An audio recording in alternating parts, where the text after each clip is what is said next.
All right. Well, good morning, everybody. I know Charlie, Charlie, like to, if you could introduce yourself, just because I think everybody seems to know you. I don't know. So it's Charlie, spelled like Charlie Chocolate. Factory, so I'm from native of Tampa. My family's been here for nearly between my mom and dad for 200 years. I'm currently in the Sulphur Springs area. Okay. Participate with the neighborhood association and I have a 501c3 Kids on the River who work on a food initiative, which is the Springs Market. And our goal, our founding principles are nature, nourishment, and nutrition to economically empower the Sulphur Springs community through entrepreneurship, as well as job opportunities, create a sense of culture, pride, and identity for the area, surrounding community. Well, working on a few programs in regards to how can we engage the community. We're working on a food delivery program, working on a farm fresh program, as well as a entrepreneurship program where we kids would take a not kids, not only kids but also young adults. We don't want to just focus on teens, young kids because it's more than just teens in the community. Mm-hmm. So we want to make sure we engage as many people as possible in the Sulphur Springs community. So we're launching a entrepreneurship program where kids take, or teens, young adults take a 8-week course, and after the program, we'll pay for startup costs for like a vending, like 10 start vending, etc., to get them engaged, become a vendor, and then hopefully through that, it'll be two-pronged where they'll be able to not only become an entrepreneur, but when encouraged them to hire from within. All right, so awesome. So yes, that's kind of what I. Very cool. So nice to meet you. I have a couple of contacts that might be good for mentorship that have done programs like that in Pasco County. I'll share with you after. Gentleman's name is Sammy Ortiz, and he's incredible. And he's in the Dade City area. So I'll remind me before you head out, get you his contact information. Yeah, Nicole actually I think would be a great contact for you guys to build a relationship with, because she has a farm too. Yeah, so I can tell you, a farm stand, an entrepreneur, right? Developing some products based on some of the things that we're growing on our farm stand. But really big within, I have a nonprofit called Access to Fresh that we focus on nutrition, literacy, and access to fresh, healthy foods. So yeah, I'm in the Pasco County, but I'm right over the border. So I'm part of all of this. I feel like I'm Hillsborough as much as I feel like I'm Pasco, but awesome. So not sure, so I haven't heard updates. Is Will the only one on? Yeah, you can see her. All right, so I think then, so that's it for attendance. So you have the cross-pollination conference report. Okay, so here, I'm going to share my screen. Is that on the platform? Not yet. Okay. So I need to get my notes like from my Yeah, no, it's perfectly fine. So a couple of weeks ago, I went. It's like 2 weeks ago. I went to a conference in Portland, Oregon. That was awesome. Yeah. Fun. It's called Resilience and Resistance: Cross-Pollinating Food Movements, and it was a food systems conference.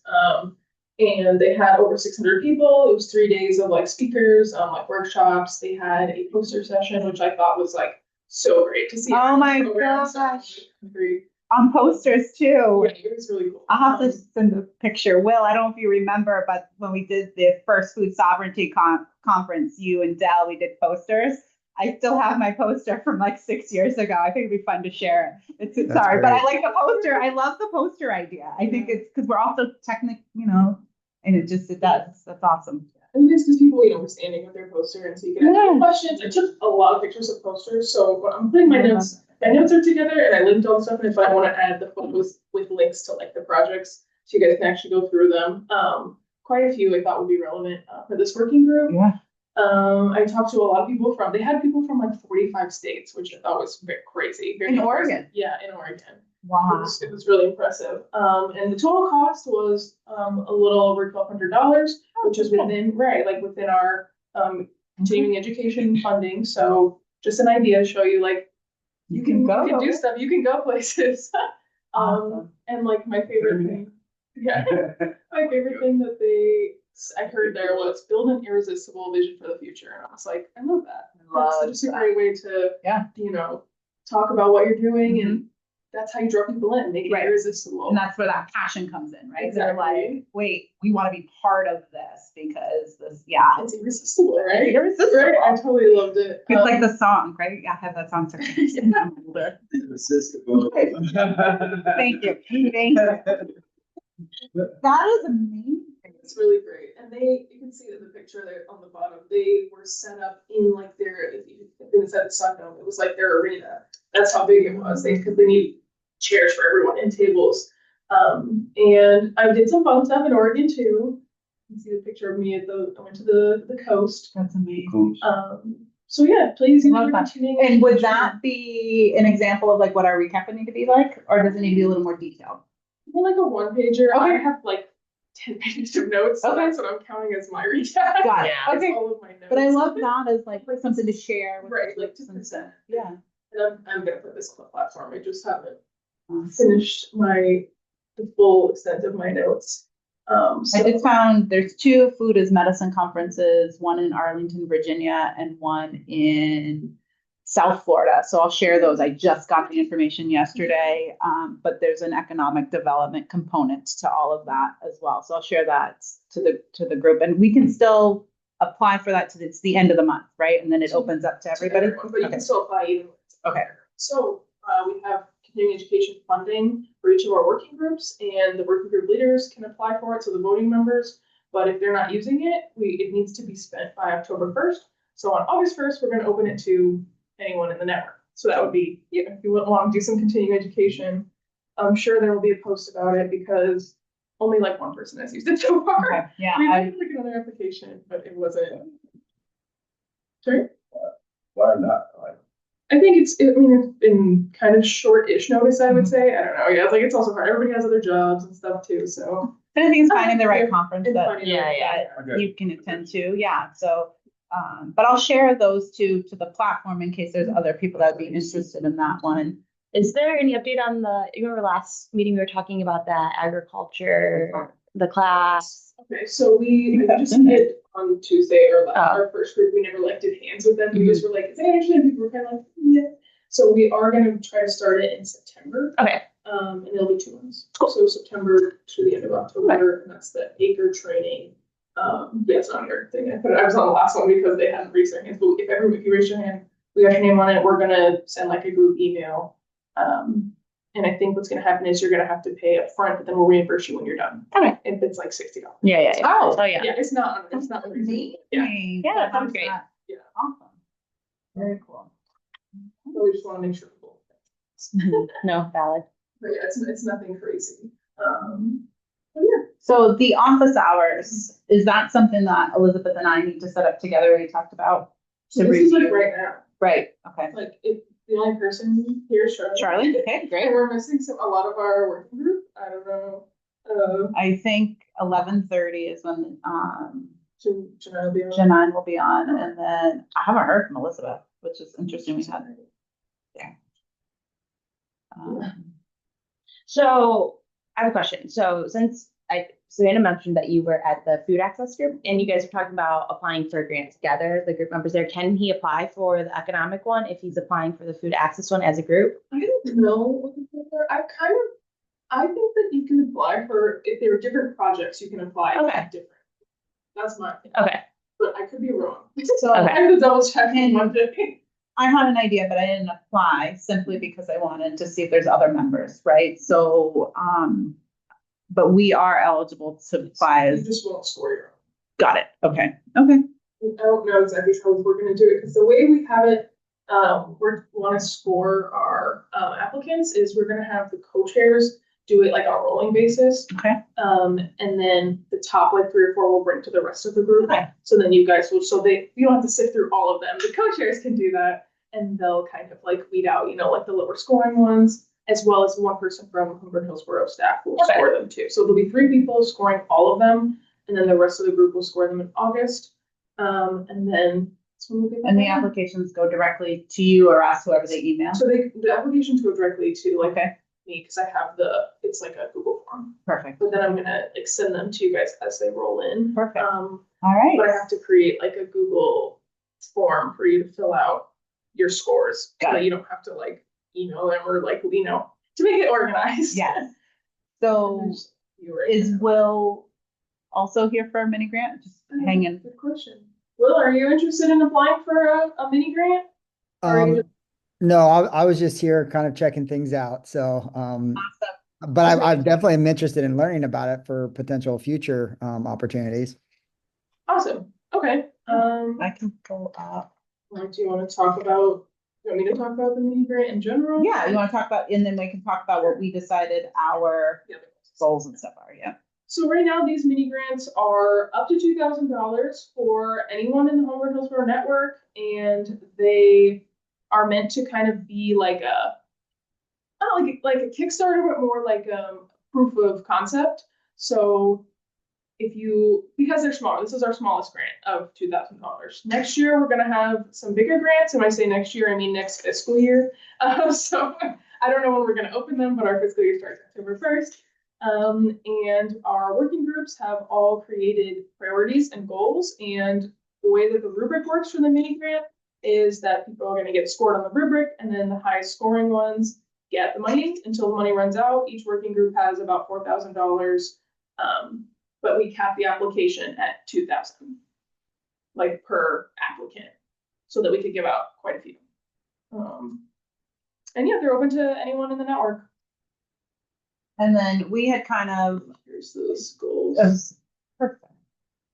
Where that's on the drive, not on the platform. It is on the platform in the, if you go to, I'll show you, on Mobilize, go to our platform when it wants to load, and I put it in the resources. Got it. Okay, look at that tab. Yes. Okay. And then links, these goals right here.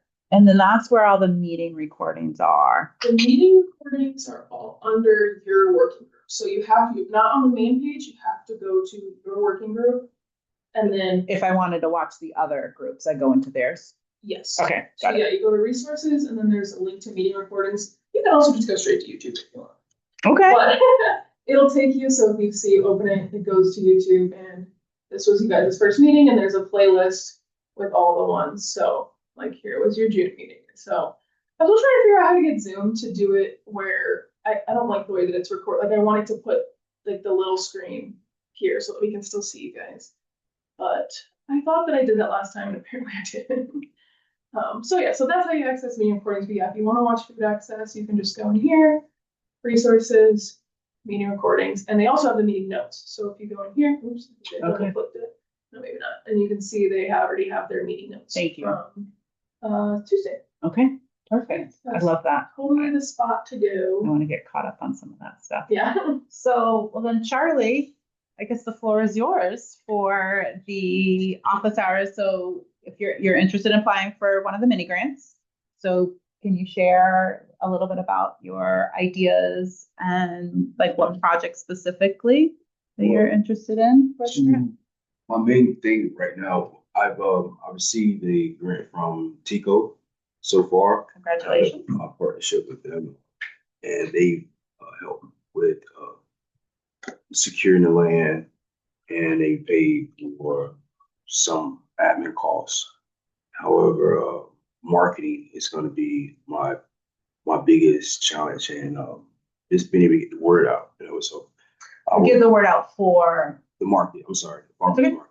Okay. So marketing for the farmers market. We're located. I don't know if you're familiar with Sulphur Springs. a little bit. Just north, 11 minutes north of here. We're gonna be. We have maybe like a small peninsula, maybe like 2 acres of land. Okay. And I think we're gonna have to make a real effort in regards to marketing, because there's a stigma there that we have to kind of a barrier that break through. Okay. Right. The area is mostly it's known for like a homeless population. Okay. People living in the park, but it's a gorgeous botanical park that no one is using. It's sitting on a natural spring. And but marketing is going to be my biggest challenge. And then I just spoke with the city of Tampa their event planning team. Mm-hmm. So I just got my invoice for I have to have police presence, off-duty officers presence. They gave me that the receipt or invoice for that, and then I have to pay for staff for City of Tampa as well. They for this kind of to open up with load in time and load out time. They're going to be, and this I'm talking in regards to how I'm going to use the grant, correct? Yes. Yes. Yeah. So I have to have City of Tampa staff, and I have an invoice from them, and then marketing, and then insurance. So those four things going to be my biggest. And Well, knowing the grant's $2,000, would that get you at least to do like the first event? Like how many Yes. events would that $2,000 cover? Or you just need that first event because then you get your fees from the vendors? Walk me through that a little bit. So this first event is, well, everything we raise funds for is for this one event, Okay. Do you have a date in mind? October 18th. Okay. October 18th from 9 a.m. till 2 p.m. Okay. Load outs from 7:30 to 9. I mean, load in and then load out is from 2 to 3:30. All right. Okay. And I was spoke to the City of Tampa, and this is really like our pilot. All right. This is a pilot because it's never been done before. Okay. And I'm just trying to show you a visual. So this is a pilot, and this is going to be just for this one event. So And it's 2 acres, you said, on a peninsula, so it's like straight? yes, it's a visual. But that's just a start. We have an additional. I feel like 2 acres is a lot of space for. I've seen some of these farmers markets, and sometimes they have 130 vendors. Only have 20. Yeah. Oh, yeah. Right. Wow. 2 to 1. So I think, so you have only 20 spaces within the 2 acres, or that's your goal is 20 for to start? Start. It's Okay. just one. Okay. But that's an additional maybe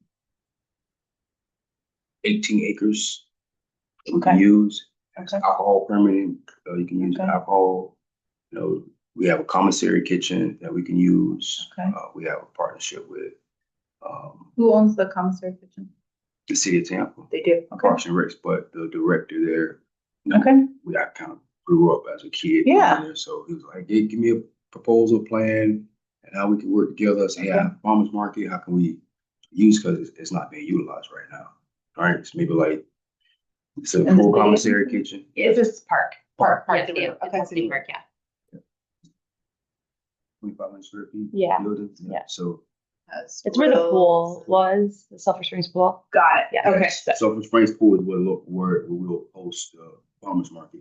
However, in the community is where the community center is. It's maybe like 2-minute drive away from each other. Okay. All right. So, but I was gonna say it's a really good opportunity for Sulphur Springs because that pool was their gathering space as a community, and like he's trying to reactivate that space as a community gathering space, and I think that that's very important for the community, for them to feel valued, for them to feel like they're proud of where they live, and that the city also is proud of the community in Sulphur Springs. What a cool way to bring access. So you want to start with 20 vendors? yes, but it's going to be 14 vendors, and then I was going to use the other 8 it's 22. I'm going to do 8. Okay. Did I do that math correctly? Yes, I did. I'm going to do sponsors. So I'm going to have corporate. I'm going to bring in corporate sponsors to kind of leverage that. Right. And hopefully over time I can get them to, because the City of Tampa said we don't do they don't allow consecutive events weekend after weekend.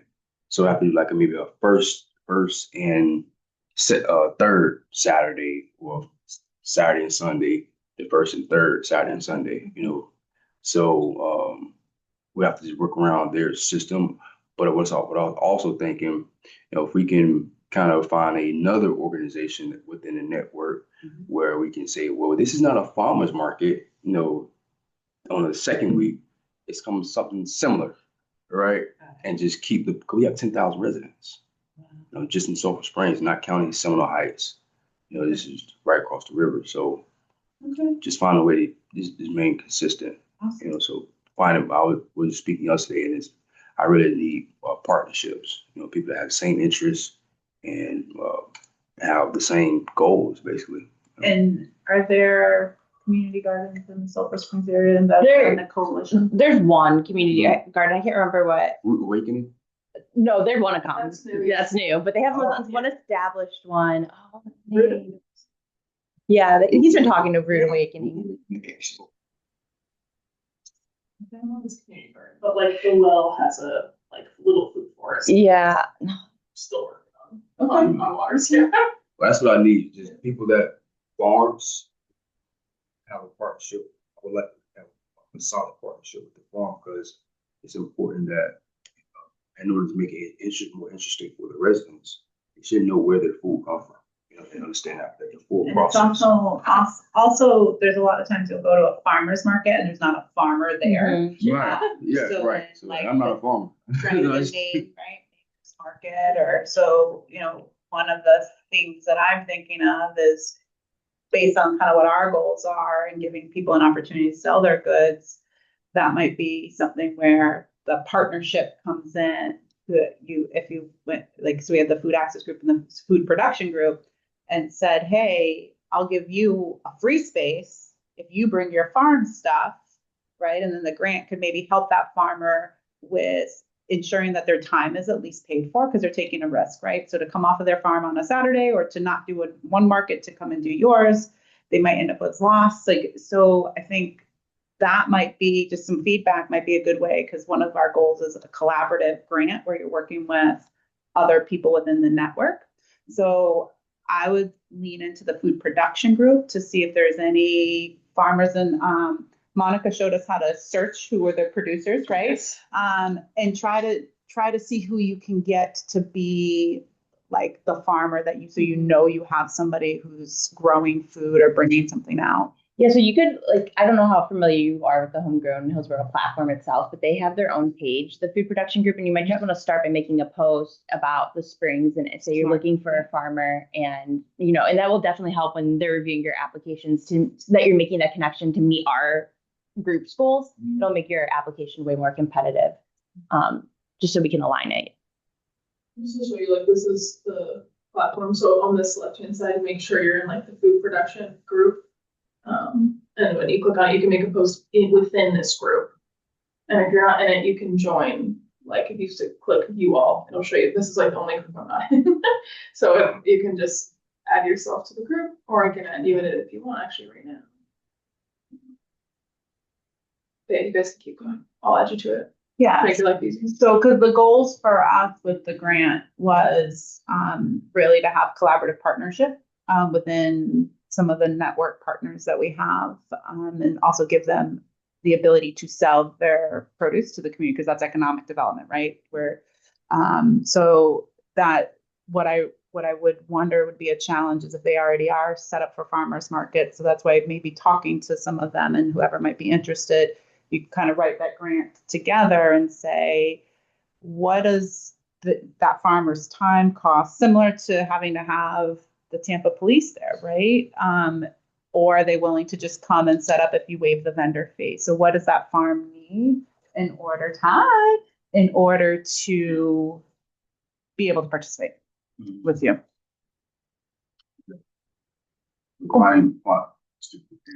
I think finding your farmer now is key. Yeah, for sure. Because if they are doing markets, they might already be shopping. Next 4 months, they're booked. 5 months, they're booked. Yeah. Like we're booked every Saturday, right? From as soon as October comes and like double book sometimes. So you could even have like a community garden, like that's what I'm saying. Yeah. Like, so it might not even be a farmer. It could be like the Coalition of Community Gardens. They have like 300 gardens around the area, and they are trying to figure out a way that their gardeners can sell their excess produce that they're growing. So if they combine all of their farm or all of their community gardens, they could maybe be that too. So that's a good option, I think. And they're not going to be booked out for, those months of have their schedule already set, because I mean, it certainly is going to be, if someone's committed to like the St. Pete Farmers Market, that's going to be a tough, or even the Ybor one on Saturdays, that's a tough sell to get them to stop doing that where they know they're going to make a profit to come, take the risk over it. So much like she was saying. So, and they're a community of coalition, the Coalition of Community Gardens is a big, advocate in this group. So it will help align those goals. And we can certainly introduce you to Kitty and Meryl if you want us to make that introduction for you. There's is it? there's a 813 garden too. I don't know, Charlie, if you know. Oh, yeah. Yeah, D, right?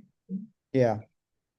Awesome. Well, did you have any other feedback around? Because I know you've kind of been in that space with markets and then the gardens as well. Any other feedback on getting it started?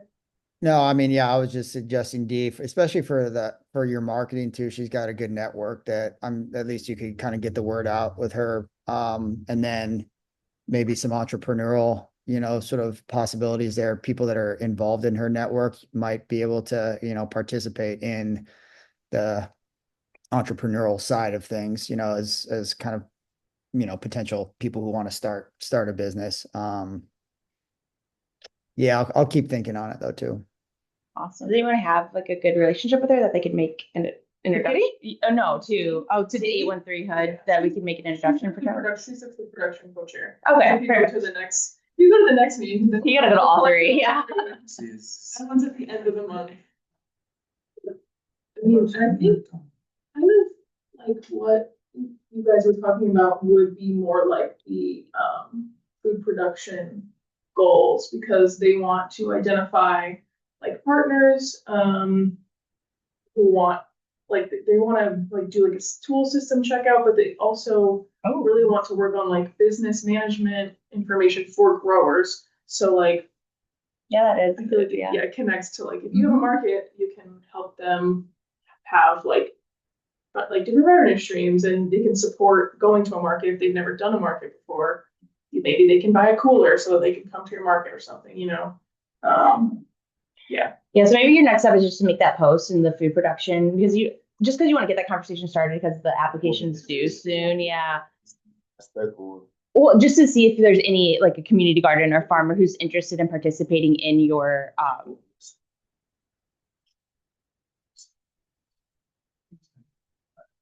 Shabby Beard. The school. Yes, he does. Does it Jazz. Oh, Nick. you're on Nick. Nick. Artist. Nick. Thank you. Nick said he has connections and rapport. He's familiar with the industry, so I was gonna reach out to him. Yeah. That's great. Perfect. Awesome. So I know the last time me and you talked, you were still struggling to find vendors for. How are you on that front for the Springs Market? Have you able to secure any more who are interested? I've been kind of just doing it old school. I just go to the farmers market and Oh yeah. hey, you want to come to my farmers market? I don't know if that's the right No, way of that's doing the it. way to do it for sure. Yeah. Yeah. I just go up to them and say, hey, so I've come up to maybe like 5 so far, so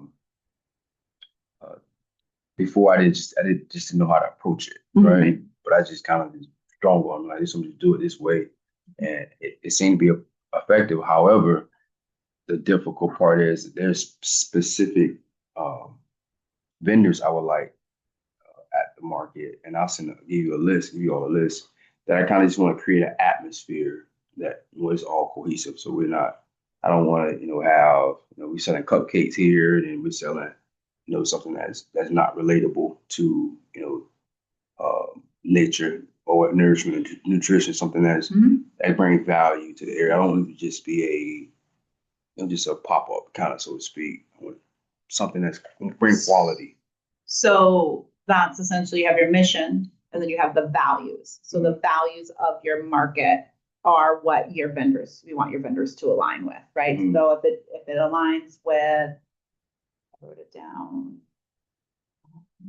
You said nature, nourishment, and nutrition, right? So if you're wanting your vendors to align with those 3 things, and maybe you have like a nature section, a nourishment section, and a nutrition section, right? And maybe the Department of Health comes out, maybe that's another partner you can look at.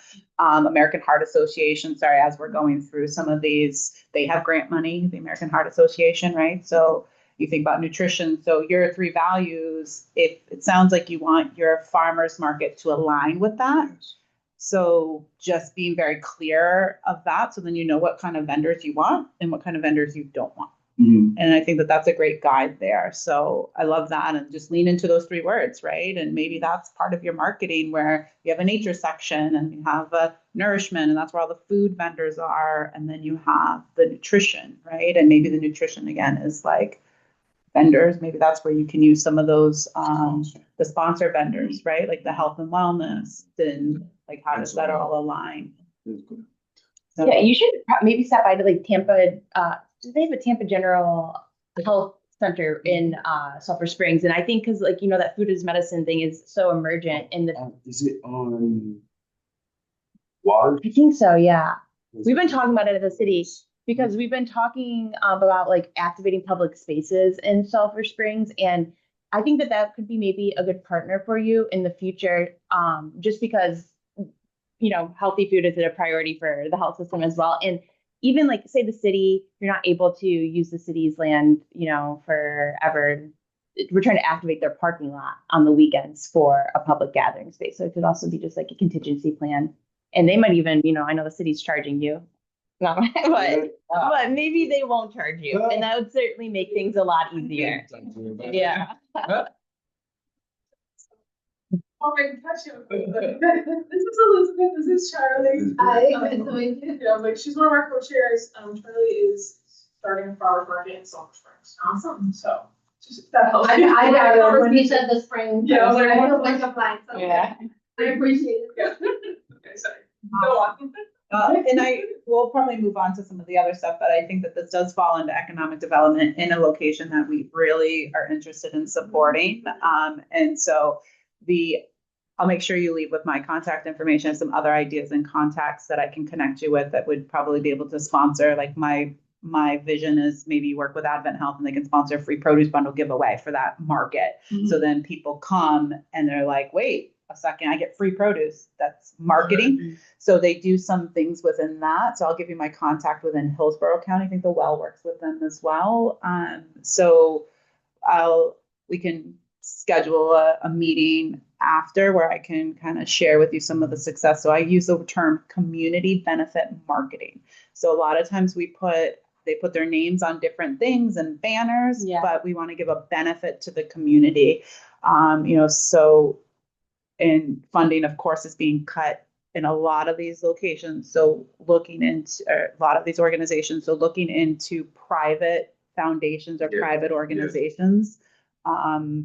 I can probably just keep giving you a list where you can start to look. The Bullard Foundation is one that comes to mind. They have their big back to school event, but then they do a ton of stuff within the community. Imagine if you can get Titus O'Neill to come out right to that event. He may. So we dream really big. Yeah, we talked about that before. Your concern is to get people to the market. Right. Titus O'Neill is going to get people to the market, so like free food. Yeah. Let me tell you what. Before I was kind of and I'm just being quite frank. Before I was just kind of apprehensive about it because it's thinking about people kind of taking over, right? And I wanted to make sure that it maintains within the community, so we can still have that. It's just a community. I don't want to be commercialized, but then after talking to people, and it's like that's eventually what's going to happen. That's the goal, though. That's the goal. Yeah, but I was so thinking, great that people want to replicate it. Right, but I wasn't thinking that big. I was just thinking like just Sulphur Springs, and and then St. Pete reached out to me and said, "Hey, we want to come to Sulphur Springs." Oh, okay, I see what's going on. It's big. All right. So the St. Pete market. Yes. Okay. Yeah, but I think it's your community that you're from. That community. I think it's really important to sometimes have some of those things as independent. Would be my advice. Try one, and if it's great and you can continue, great. But if not, and you want to bring the market and you need a partner, maybe you be part of their board for that, or however that works out for you. But my advice is to at least try one on your own. You're never on your own, right? So as soon as you come to these groups and you know, what you're doing and what you're trying to do in that community is very inspiring. So you're going to get people who are willing to help. So you're not on your own. Yes. Yeah, and then another, you know, do your post in the food production and then do one on the main Homegrown Hillsborough page, because there's going to be so many different potential vendors on that page who Mhm. could be interested in paying. So I think that those two are good next steps for you to, as you, and then we'll figure out time for you to come meet with our team again in the next couple of weeks so we can kind of help you along the way, you know, so. Reminder, I love it. And I'm also I'm actually the president of the neighborhood association. Yeah, he's been everyone from the city knows his name because we talk about Silver Springs. Yeah, yeah. Grassroots, boots in the community. Yeah. So anything that we can do to support, please reach out. Like I said, you have I'm in the platform, but I'll give you my personal information as well. Yeah, and I was very happy to see that you came to City Council a few weeks ago. A bunch of people from Sulphur Springs, you guys came and were advocating, and it was really nice to see. You guys got to keep doing it because that's how you stay in their ear and you get funding allocated for your community. So keep showing up. And I actually wanted to know Yeah. they have a budget coming. Yeah, next week is our first budget meeting. So I want to know like how should I approach it from. I mean, I will say that in October, we're going in front of, you know, Lauren in her project for Sulphur Springs that she's been leading. We're going to go in front of City Council and we're going to request for them to allocate money for various different things in Sulphur Springs. So obviously your stuff is going to be a part of what we're pitching or what Lauren's pitching. But I think that if you continue to go to City Council before that comes, then it's going to solidify, okay, this really is a need. We've been hearing about it for months. You know what I mean? And it's not just, so just keep showing up. Keep saying, hey, I'm trying to start a Sulphur Springs a supermarket. I need some help. Talk about why it's so important to your community. Talk about why your community doesn't have a gathering space because the city hasn't fixed the pool yet. And just keep pitching it. And then, you know, maybe the city council who, you know, they're all trying to get reelected and they're all, they'll Once they want someone to do the job. Yeah. But they want to essentially Take the credit. Yeah. No, not take credit, but say they supported it. You know what I mean? Yeah. And so when we, as city employees, when we get an email from city council or the mayor, it's like a top priority. So like if you get one of them on your side and you can even reach out to, like, I think Vieira would be a good person because he's very active in Sulphur Springs, you know, you could reach out to his office and schedule a one-on-one meeting with him and just kind of talk to him about what you're trying to do. But he's a good advocate in Sulphur Springs. Maybe even Hertech as well. This Friday, I speak at Capicon Tampa. Oh, yeah, I heard that. Yeah, that's great. Bill Carlson. Yeah. And so try to get a meeting with him too while you're there. Just, you know, just muse with them and just get your project in their ears. So when it comes up and they're deciding how they want to allocate money, that it's in their mind. You know what I mean? Because if you aren't doing it, they're not even thinking about it, you know? And they don't want to, essentially, they don't want to have to do the work. I got you. They want to know that you're going to show up to do the work. Right. And make You have a that team around. Yep, absolutely.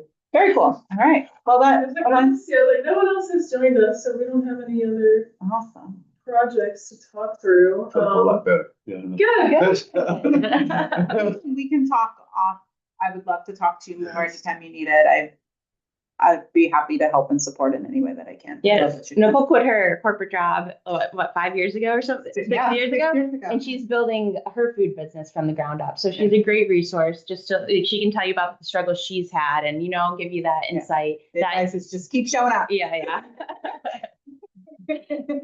But yeah, absolutely. So glad you joined us. Thank you for sharing your vision. And it really does align with that economic development side, right? So understanding that there's such a need in that community, and this really does hit a lot of the pieces of the goal of putting money and jobs into the community. And as we learned, it's not only that, it's creating a better life experience for people, right? So I love the quality of life, right? So, and something that I was thinking of is you're calling it a farmer's market, but you might want to call it a community connection or community rebuilding or something like that with the word community in it.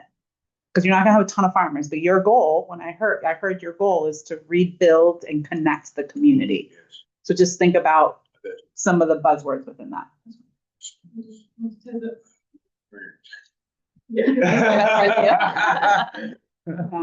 anyone else talk to anyone who talked about like applying to this grant or anything? We have a call. You're good. It's okay, we talked to Nick. We talked to Nick. We're right, so, I was hoping he would be able to. Yeah, and I don't necessarily know if it's like to apply for a specific project, but we had some conversation about economic development and his goals and what he's working on, and then how we can kind of align and support. So he may end up applying as We well. did already apply for economic development. But I also told him, because he asked me the same question, like, can I apply to multiple? And I was like, it needs to be different projects, but since you submitted so early, if you want to submit another proposal, and we'll just take the best. Like, if he wants to do another economic development one that's like more specific, or if he came to this meeting and like talked more about it and Okay. changed how we want to do stuff. So should we reach out to him to get more information on the specifics of his application, or you'll share that with I him? can share you the application there. I just want to make sure if that's what he actually wants. Okay, perfect. Because He's on my like, to-do list super this week early, anyway, yeah, so. like, yeah, he had like submitted it and then asked me about it, and I was like, if you want to submit another one, like after you talk to people, and then we'll just, super score whichever one you want. We'll take your final application, because it was, he submitted pretty early. Actually kind of see I think we only had 3 applications so far. I think just one was economic development. I don't really want to like pull them all out right now, but what is it called? His issue. Team building. Yeah, we have 3. So let's start here. The small peninsula. That's our natural spring. That's our pool. The spring that's going into the pool. Yeah. So Farm Ed that's actually it. And then also we're gonna, applied. the idea is to expand Alabama, west Stephanie to all Mitchell. planting. No, Farm Ed? Farm Ed. Oh, that sounds interesting for economic development. Yes, they applied specifically for economic development Okay, or like a pilot program. so should we reach out to them and say, like, and schedule, like, can we schedule office hours during, like, on a call, like during our normal If you call? guys wanted to. Like, hey, here are the options to present if you can't make it to the meeting, or they can present on Zoom, right? Yeah, I was like, Okay, but they they can- won't make it the next meeting. Yeah. It'll be done. Yeah, It's all so they good. needed to come to this meeting. Yeah. That was kind of. Got it. Yeah, so Okay. it's just Nick and then Farm Ed had applied. Right, because it's August 1st. August 1st is the Okay. deadline, yeah. Is there a way for us to review what they submitted? Yes, so how we're gonna do it is the co-chairs are gonna do all of them, and then the top like 3 or 4 will come to the rest of the committee, or the working group in August. So in August, you guys will score with the rubric, and then we'll award based off of how much money is left. So if the top scorer asks for 1,500, they get 1,500, and then if the next person, asks for 2,000, they get 2,000. And then hopefully the last person wanted $500 because that's what's left. And I think we might have to reach out to some groups and say, like, if they aren't exact, because not everyone's applying for the full 2,000. So we'll say, like, is it valuable for you to get $400, or would you rather us pass it to the next person because you needed 1,500 for your purchase or something like your application? So I think that'll kind of be a case by case basis, but we're going based off of who has the highest score on the rubric. And so that's what we'll be doing in August is. Sorry, we only have 2, is that correct? Currently, there's only 2 applications, yes. But I don't know, same thing's happening with our internship program. Like at first I was like, oh, no partners are applying, and now we have like 10 partners and we have like 30 something students. So that's good. Oh, that's good. Yeah, and I was very nervous about it because I was like, no one's applying. It's like, well, it opened, a week ago. People apply more. The closer you get to the deadline, people start, Right. And we had to sending have in like, applications. we had to have a meeting to discuss like what would we Right. use an intern for before we yeah. can I mean, apply, where right? did Like, you find that information about the internship? On the platform, it is pinned right now, actually. Did you get some help, Yeah, totally. And you could if do the look data up stuff that you would The need. data. in the Number highlighted of people who post, came, Oh, demographic. who does this? That could be a project for me. Oh, okay. post an intern, and it's in the highlighted post up here. And so you have to submit the application, but you also have to be at the training on July 18th, which is coming up next week. Here you go. Next Do it. Friday. Yeah, so you have to come to the training to basically learn how to have an intern and be a good intern manager.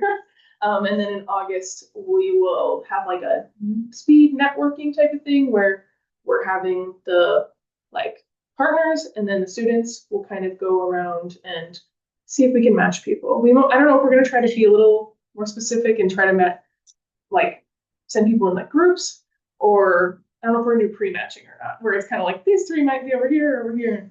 But we don't want to just assign people out and be like, hope you like them. We kind of wanted to like let people take a chance, but of course, you know, some students might be more desirable than others, so we'll have to make a decision. Are these college students? Yeah. Yeah, okay. I think Are they USF or? Are they- mostly USF. We opened it. I posted it on HTC and UT's like Handshake, which is their like online thing, but I haven't got any applications. USF posted it through. So with those though, we wouldn't be able to pay them, but through USF, they have work study awards, so they can use the funding from that to pay them. So USF is paying them. So they're Yeah. paid interns Yeah, for you USF. definitely through have this to. program. If they're hired through Got USF, it. yes. Okay. I do have some applications, and actually, I take back two students applied. I don't think that they were through this, so they would be unpaid. Okay. I think.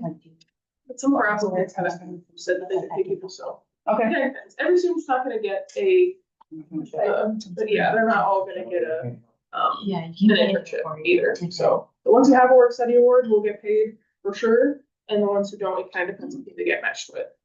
So The time we'll of see. that. This training, I think we actually made an event also on here, so. I believe it's at 11. It's 11 to 1, so we're gonna provide lunch. It's gonna be at the extension office. We wanted to do it here, but they didn't have availability, so I need to update this. It'll be at the extension office, at 11 o'clock, and yeah, we'll have lunch. And for the students in a particular program or particular line of study? We didn't advertise any in particular because we had such a wide, like, range of things they could be doing.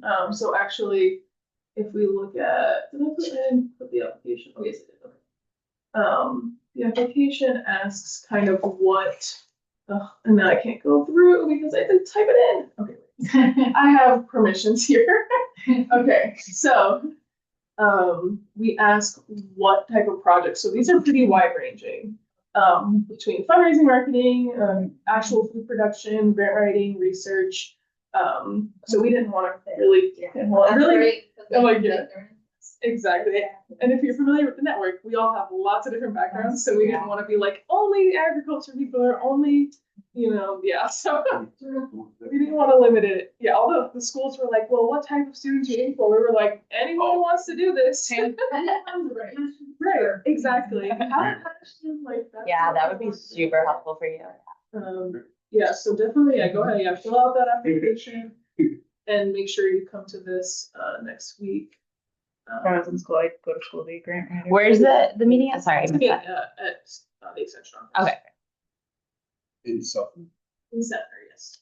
Oh, I have an idea. Okay. The extension of, this can be totally left, but with that extension office, they have a program that they teach where they do certifications for people to use special chemicals for it's like, when people put tents on their home and using special chemicals to like tent the home. So they do that program there. And in Sulphur Springs, we have a large number of people that I know and I grew up with. They work for it's called the organization is called Magnum, I believe. It's Magnum, but they do this training with the Florida Extension Program. So we could find a way to kind of see if we can pull them into the food program or what we're doing with Florida Extension. I think that'd be a great way to engage like just more people that's within the Sulphur Springs area, whether it be, well, if you work for this company, you get a stipend every month for volunteering or doing something, to engage. But does it make sense? If you want to bring them out, I think the extension office also has a lot of different services. So they have Okay. people who do like nutrition, like demos and stuff. Maybe you want to bring someone from that to the market. For the That'd be a good nutrition idea. section or the wellness. They do like movement classes, I think. I could be wrong about that, but like they have a very wide range of Okay. activities. Okay, I thought it was just like, all right. I thought it was like everybody knew about, but I didn't know. Not everybody knows. A lot of people don't know about Extension. They are like a great free resource. And they sometimes are willing to come out, like, on a weekend to have a table or whatever. So definitely And that's Homegrown Hillsborough is like a partner with the extension office. Like, Okay, I got you. I don't know how to explain it. So yeah, maybe you can get someone out there from there, or you have a chemical application. Yeah. Yeah. Awesome. All Yeah, right. nobody else has joined us online. So new developments, assigned readings, other learning outcomes, important news. I think we went through some of the important news. Then we have the August 6th event, right? That's important news. Okay. Here again. Is this one? No. Why did I put a new tab? Okay, this is what I want. Okay. So on August 6th, we're having two events. One event is just for working group leaders, which is you guys, the voting members. And it is we're calling it leadership convening for our working groups. All of our working group members have been like, we want to see each other again. So we were like, great, you can come to this meeting. We'll schedule Yeah, you. we'll make something for you. So this I like the required bold. You said you wanted it. You better I come. have to go. It's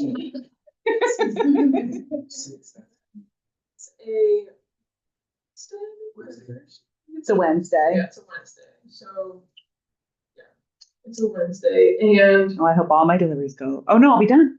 okay, great. Yeah, so it's at 3:30 in the afternoon. So hopefully the end of your day. And if you can't make it, you need to connect with your co-chairs to get the updates, because we're gonna have kind of like some worksheets, some like reminders. We're also gonna, talk through how it's going. We're doing some like some feedback as well, to see what you guys think, how it's going. And so that'll just be an hour, and we're gonna have it at Shuffle, which is in like kind of Tampa Heights, I guess. It is pretty big space. They have shuffleboard stuff. So and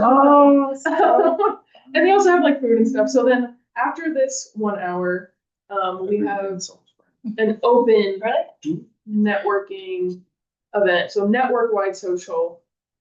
So that'll be open to anyone. You're welcome to invite people as well. If you want to bring like a +1 or a +2, whatever, like should family-friendly venue. Encourage you to bring your partner, spouse, children, coworker, anyone else you want to introduce to the network. And we're hoping to just kind of have like a structured. Yes, you should definitely into this. Yes, you meet everyone. Yeah. And so we just have right after. Oh yeah, maybe they'll be there. In the book. Oh, nice. Fun too. That's cool.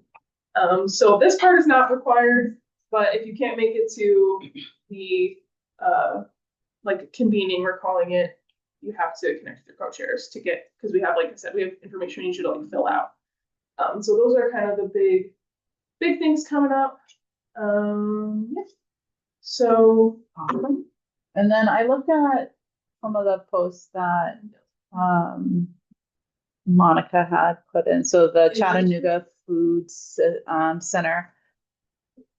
I was trying to get like, and I didn't reach out, but I like might reach out to see like size of building, startup costs, right? So I like that there's a contact as well. But what I really thought was cool was their map when I was going through. So if you click on, and I love this little recipe too, like cost, difficulty, and then like vegan. I thought that was kind of a cool way to like gather people in.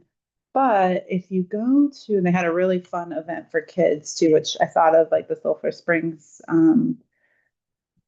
market. Let's see, where was it that I went in? So this is just their newsletter, but if I went to their site, but no, the link was broken. So it is under, I had to Google it and then it came up.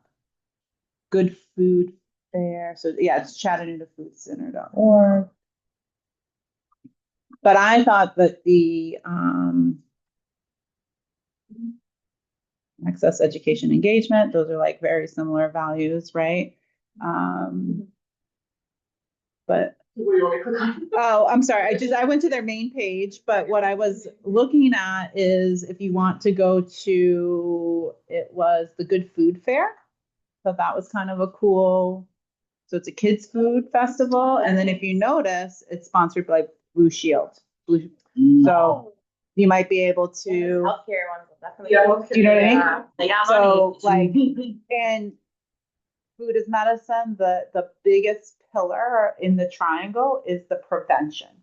So like, meaning like they really want to get in with kids and education because that prevention line is much bigger than the access line. Right. So just that when I saw that, I thought of just events in general, like it's like kid focused, and Yes. I think that's and create entertainment around food, mhm. bring people together. Food is something that brings people My together. mission of my business and nonprofit is building community through food. So very basic, very easy, very needed. And then yes, that's what I was looking at, the local food map. And then they have this Chattanooga community fridge on Instagram. So I guess you can click and see this is vineyard. I guess they have a lot of vineyards out here. In Tennessee. Yeah, in Tennessee. I thought there was some fruit. What is this? Oh, everything. So I thought the map was kind of cool, Yeah. like right, just to have everything right in there. And I thought maybe an intern, right? Yeah. Because the map things are all. I don't know, GIS experience. Yeah. Perfect. Right. I can't even. Like, how do I put the layer in? Where's the key to this? Oh, they made it on Google Maps. That's cool. Oh, It's yeah, that easy is to cool. use. Yeah, I've done that before, and it's easier than GIS. Yeah. It's the Google, and you just put your little guys over there. So we should show me the like. Yeah, like what it was. Yeah, like what Like you is hover little- over it, yeah. Green flower, red flower. Anything else on this? I guess there's a grocery store. Yeah. It's a grocery, and then it has the other, like other markets listed as well. But I thought that was pretty cool. I probably will reach out to see, like, facility wise, just because we were talking about like cold storage and like some of the options there. So what do they have? What did they start with? I think Monica shared it, the selling to restaurants article. Oh, yes. That was pretty interesting. And I thought a good takeaway is like, they're talking about the risk that the producer has because if they're not selling what the chefs actually want. So I'm like, oh, if we could do like a survey of like a local restaurant to see what type of produce that they're looking for, that would be super helpful in like figuring out what our producers should be focusing on so they can actually sell to these restaurants. Might be So it's like good a for the full-on brand. guide. Oh, Because good. what the goals are for bigger. And that would be super low cost, honestly, because you just need to have a Survey Monkey subscription, Just and send it's it just out. like it's super easy. It's on 17 pages. It's like digestible. Yeah. Not like a 50-page, Yeah, and then many of them are, you don't really need to read that, It's like valuable information. It's just like they prefer texting. Yeah, and it's like, don't come during these hours. Don't Yeah, it was interesting, and I definitely think helpful because that's what our goals are: is to get producers to sell at restaurants. So. I'm not finding it again. She just posted it, I think, in our group though. Oh. I'm in it. Hold on. It's okay. I'm in it. I'm trying to get better at this, right? Like Make sure you switch it to like the new Oh, posts. you know what it is? Latest activities. I think I'm under, no, I'm in feed. All posts, so do new posts. There we Yeah, go. new posts. And then it's under all of the Latest activity. Got it. Okay. Maybe. There it is. There it is. Reviewing to create specific steps to identify potential retail spots. Maybe this is something we take some time to kind of look through. Yeah, we still have a good amount of time left. Yeah, that took some good. So like finding restaurants, investigating in person, going online. Like, yeah, you can just straight up ask people like, what products do you have? Like, where do you source them? Who does that? Like, who actually buys your stuff? Yeah, because it was a big point. It's like obviously a small production isn't going to be as price competitive as these big conglomerates. But it was saying like if you're doing that investigation and you're finding the chefs who don't care necessarily about that, they want local products. So that's part of their pitch for their restaurant. And it's like doing all that is going to allow you to be way more successful than just like, you know, just thinking every restaurant's going to do it and stuff. So I was like, it really helps a farm figure out how to start that process and actually get their produce into a store. Yeah. So maybe we need to connect with a food production crew. Yeah. And be like, all right, guys, who do you know that wants to do stuff like this? Yeah, I think that is a good idea because I mean, we got to get started working on those 20 productions that we want to get into a retail space. So yeah, I think that would be a good idea. Well, we can maybe talk about that at our working group meeting. Yeah, Yeah. because they also are pretty focused on more like business, not actual food production, but like how to make the food production more like Sustainable. Yeah, sustainable and make it so they're not, barely scraping by. Mhm. So, and then career training and stuff. So it's really a lot about, marketing, funding, revenue streams, infrastructure, profitability. So they really focused on this like tool share thing, but they also have this one about educational programs tailored to current or future producers. So maybe someone could come and like teach this guide or something, or do like a workshop to do this guide. Yeah, the city where I think I mentioned it before, but we're about to launch that program for 20 hours of technical assistance that helps small businesses with like a marketing plan, financial projections, their pitch book, everything that they would possibly need. And then it's just, if they complete it, it's they get $1,000 grant from the city for completing the program. And so hopefully we're hoping by the end of this month it's going to be like live and ready to roll. But once This month, you said? hopefully, I mean, we're waiting for the legal teams to figure it out. So it's like you never know what that's like. Yeah, no, but it is happening. We have CDBG funding in line. We have to use it for this purpose. So it's gonna happen. It's just when I don't know. But I think like that would be great for some food production, like small businesses to come and participate in the program. Obviously, though, it does have to be within the city of Tampa limits in order for us to use the funding for that. But hopefully there's some that can, because I know a lot of the production people are not going to be in the city limits. But it's just valuable. Yeah.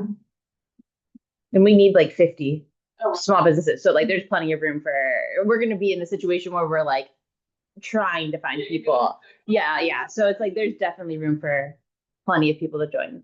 That's great. Sure. Yes, Will. I just missed, what was the name of that entrepreneurial training thing you just mentioned?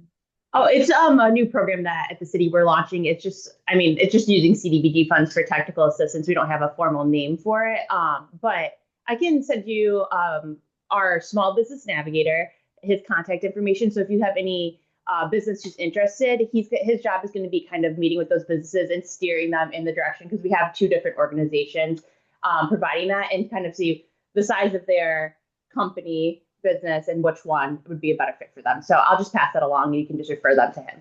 That'd be wonderful. Thanks. All right, so we have this great resource.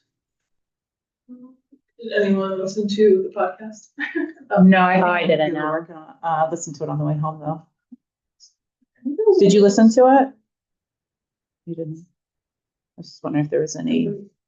Okay. So I did pin this resource to the top highlights here, and I guess I can unhighlight this one because it's happening right now. Anything in the main page? If anyone knows, we're trying to do some like videos about our sectors. If you know anyone who's done a cow share or has compost at home, we would love to talk to them in a video.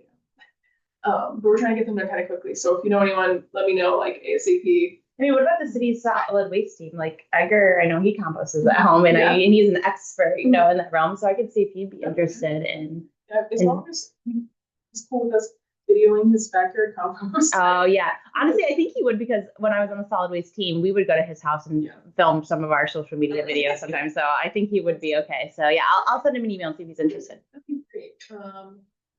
Yeah, and like we vaguely know a few people who've done a cow share, but like if anyone wanted to tell us about their experience, we're just trying to create some videos for all of our sectors. There's a seed swap coming up, I believe, next weekend at the Seminole Heights Community Garden. If anyone wants to do that. Oh, USF's summer convening for future food is on July 23rd. That's been a group that a lot of our folks have been pretty active in. So this one is on virtual, so easier to tune in.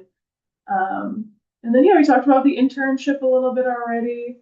And we still have our partner points, which are part of like the application for your mini grant. The more partner points you have, you get more points on your application. And there's a lot of information about it here. But I will scroll through here as well. I think Bill has. Oh, is your hand still up, Will, or was it, or do you have another question? Yeah, I had another real quick. Oh, sweet. What Okay. was it about the cow share? What was it that you were interested in with that? If you know anyone or if you've done a cow share and you want to talk to us on a video, we would love to have some community members tell us like why they did a cow share and what's like the investment and why it's important to them. Oh, well, this might be a little off topic, but I work a bit with like the Islamic community, and their second largest festival holiday they slaughter a cow to give partly to families and for charity. So that would be kind of a community that you might be interested in. I don't know if that's necessarily the goal towards which you're looking for, but if you can't, at least in the tradition, if you can't afford a cow, families will go in on a cow share. Thank you. I don't know, maybe. Yeah, that's why it might not be exactly what you're looking for. That's okay. Thank you. Sure. I actually might be interested. You might be in that interested? format. Okay. Because we're relaunching it. I'm really trying to like hone in on specific like things like that people don't necessarily talk about a lot. So I might follow back up with you on that to get more information. Yeah, I'm actually writing a book right now on religion and food. So I've been interviewing love all the that. kind of different religious communities about their food ethics and food choices, which is kind of a not unspoken, but it's kind of behind the scenes sort of thing. So yeah, happy to talk to you about that. Oh, I'd love to talk to you some more. Yeah, let's connect. Awesome. Cool. There's also the Harvest Award. If you guys know anyone who you want to nominate, or you can nominate yourself for, it's like a state fair type of awards thing. But it does close pretty soon. I think the 15th. Oh yeah, here. Deadline is July 15th. So that's in 5 days. And you do have to like fill out a form. There's also, this public comment already passed July 4th. This is Working Party to talk about that. Some energy drinks being offered by Young Family Pharmacy. This is our network-wide social. This is from the Extension Office, actually. They have like a irrigation education quarterly tips. Valuable. This was kind of interesting. That was really interesting. I'm like, no, we didn't look at this last meeting. Let me statewide results for No Kid Hungry. And it just talks kind of about like the rising cost of food and how people are going into debt for it, which I think is kind of relevant to you guys as well. This is really, everything overlaps, right? But food costs are rising faster than incomes, and it's becoming a problem, especially for kids. And you can see it's kind of, there's a little bit of an imbalance here of who is affecting the most. Yeah, and I think the thing that we see is a lot of the gaps within the feeding in the summer are actually filled with processed food. So like a lot of the programs that are bringing these pack-a-sacks through No Kid Hungry or organizations, it is like it's shelf stable, right? So peanut butter crackers and SpaghettiOs and cereals. But what we've really been trying to focus on with our nonprofits, how do we supplement that with fresh? And that's where that micro distribution, and let's layer it even more. How do we incorporate local fresh, right? I mean, it's summer, it's hard, it's hot. But like this week, we were able to source close to 100 pounds of mangoes, right? Florida mangoes. And then we have a hydroponic grower that grows lettuces. So all the kids each week get to go home with lettuce. And then next year, we'll be able to do microgreens with them. So, and that's all locally produced. So what we've been trying to advocate for is it's great, but we're also giving a lot of empty calories and sugar and things that are causing the crash when they get home, or they're hungrier after because they're not getting that nutrition. So our partners have been really great with helping provide those bundles, but now with our mobile market, we really want to engage the kids a little bit more and let them choose and pick. We try to make it easy where there's apples and bananas and cucumbers and the lettuce and the carrots. And then we had to teach the kids how to eat mango. When he said, how many kids know what this is? There's like 5 or 6, right? So we had to show them. So then they have to go home and show them. So now I'm like, oh, now I got to create a video, right? With a QR code so they can just scan and see the thing. But the other thing we did today was dragon fruit, right? Mm-hmm. So I came across a lot of dragon fruit available at the Plant City Wholesale Market with a gentleman who drove up from Miami, had his truck full, but that's still local Florida food. And those kids hadn't been ever really introduced to the fresh dragon fruit. So that was really cool too. So love this part of it, but how do we incorporate even growers to say, what can you grow? And then how do we, for maybe even next summer, get some more of these programs even in Hillsborough County and things like that. Mm-hmm. So I think and No Kid Hungry's been around for a very, very long time. Yeah, there was an article in the Tampa Bay Times this week about the same topic. So really? Mm-hmm. Okay. And I'm wondering if anybody I think Advent does with a different vendor in Hillsborough. So I'll reach out to Alyssa. So then we just kind of be kind of a cool from an economic development update of like, how many pounds and servings, I like to say servings more than pounds, how many servings of produce were distributed through their Food is Health program in Hillsborough. I can tell you what it was in Pasco, but I'd like to be able to share that for Hillsborough. So I'll ask Alyssa. It's an economic development opportunity, right? And also a need within the community. So aligning those resources and getting it to the right communities that need it. And I'll tell you, the kids cheer. Like when I come with the bags of produce, it's so funny because I'll be so tired. Yeah. And when you bring the veggie van, sometimes they're like, yeah, the produce is here. But they're like, is there apples today? Is there bananas in the bag? And you can't even get the bags on the tables. And they're like, can I have one now? Can I have one now? So I think that is an opportunity to develop more of that local food system through the summer. So you said you were through the Advent Health Food is Health Program. I'll call Alyssa. We will be asking about it the next week. I'm going to do it right when I get off. I'm curious too when I was talking out loud because I know how much we did. Like yesterday alone, we did 6,500 servings, and like that's pretty over 5 organizations. So we were at YMCA. We did the Boys and Girls Club, and then we did 4 elementary school programs, like summer school programs. So, and we're looking to expand that like countywide next year. So yeah, but again, it's needed. These kids are like as soon as you bring the bag, they're like, can I have it now? So you know that there's a gap there, right? Great compliment to like I think it's called the summer break spot. Mm-hmm.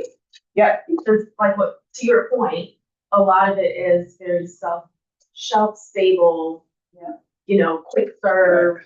Yeah. And what we're learning too with the summer break spots, the families have to be in Pasco, they have to go to the school in a like certain time frame. Yeah. It's mainly when they're working. So these are bags the kids can bring home. Right. Family can make a salad together. They have like snacks for in the morning or the evening. But the summer break spots, I know the schools that we were talking with, they're not being utilized as well because of the time constraint. You have to go there in short windows. Yeah. You have to eat on the premise. You can't take the food. We was just making that point the other day about as a food service.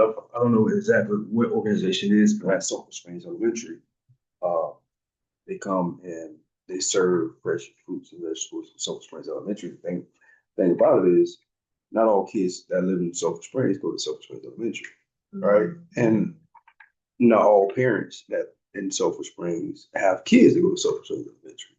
And then so it's between this time and this time doing Sulphur Springs Elementary schedule, but what about after that? Or what about the weekends, right? Mm-hmm. That's when life really starts, at least in one front. That's when that most influence happens, and then you taking that back to school, And then you have teachers or people, volunteers that try to combat what just took place all over the weekend. So you back to square one. So we have to extend outside of the traditional routes and being more creative to find ways to reach the community and find the neutral grounds where it's less politics involved. Will, You know. you guys, I don't know if you're still there, but you guys, you and Dahlia did a whole study, right, on the community, like meals. He's still on. I had to step away. Yeah. Which one what were you talking So, about? because he was just talking about like with families, you know, when they go home for the weekend, like they're not eating healthy, right? So when they come back to the school, so it's like, how do you build community around healthy eating and change the habits of the family and engage community at the same time? Yeah, what we did in that program is we just had community dinners or community brunches.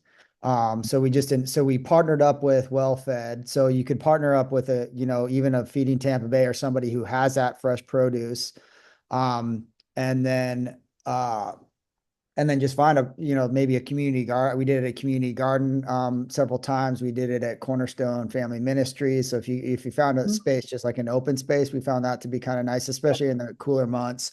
And you literally just serve the free food, but then you use the food as an opportunity to talk about community needs, kind of what it is that they would like to. And we did things like you can do. So the model that ended up working after time is if you had like maybe 2 or 3 people running the dinner or the brunch or whatever it is that you were doing, you have a couple of people that are talking to the kind of older community members, right? But then you have somebody that's also dedicated to kind of talking with the kids, like young kids, because a lot of times families don't have, you know, the time to babysit and bring stuff. So if you have an activity for the younger kids too, that helped.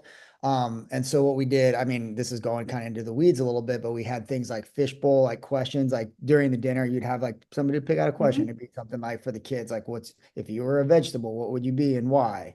Right. But then you'd have some other more serious questions, like what are the major obstacles you face in terms of, you know, cooking or get access to healthy foods, right? So it's kind of a fun way to really get community input. Now, if you've been living in the community, like you said, for a long time, you know a lot of this stuff, but many of those community members might not know each other too, just because, you know, they just, so it's a good opportunity to get people together, but also kind of gather, you know, for lack of a better word, information or data about what it is that they're really looking for. So yeah, that was one option, or one thing that was pretty successful for us.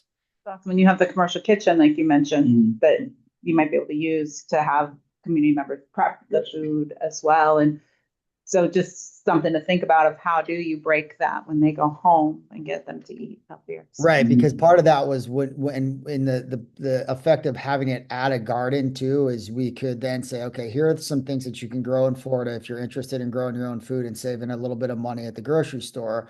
But 2, here are some recipes that we can show you how to make real simple, easy recipes. Right. No heat recipes too, if you don't have electricity or if you don't want to, if your power bill's too high, here's how you can make. I mean, and Savannah and people at WellFed know, you know, can supply you with all that kind of cool stuff.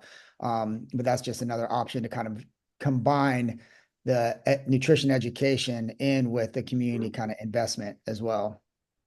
Awesome. Thank you. Perfect.